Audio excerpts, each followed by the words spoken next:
It's a day much of France has been waiting for, the return of what goes to the heart of French life. Bars, cafes and restaurants reopen today after weeks of lockdown. In Paris, restaurants and bistros are only allowed to open their terraces to guests because the coronavirus threat still exists. Many sites and museums are also allowed to open again, and significantly, the French are regaining their freedom to travel. A 100-kilometre limit has been lifted. It's been very stressful, especially having family in the south of France. It wasn't easy. Our elders needed help. It's great to have this newfound freedom.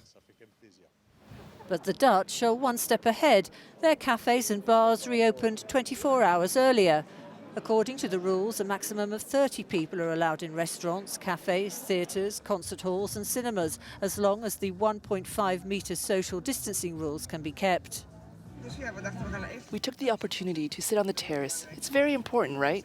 These people were out of work for months, and now it was finally possible for them to reopen. I couldn't wait.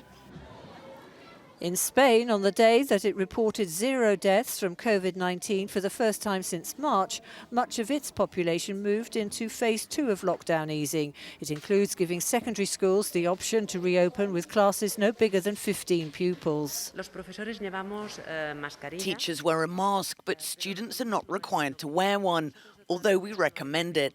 They have to keep the minimum safety distance. In the UK, it's the youngest pupils who are returning to school, well, some of them. The government has been criticised for easing lockdown restrictions too fast, and many parents and teachers alike have their reservations. We think it's too early. We think the case number needs to be lower, and we think the contact tracing really needs to be working. And in those concerns, we're supported by many eminent scientists. But ministers say opening schools will help with childcare for parents returning to work and help youngsters catch up with missed lessons. Evelyn Laverick, Euronews.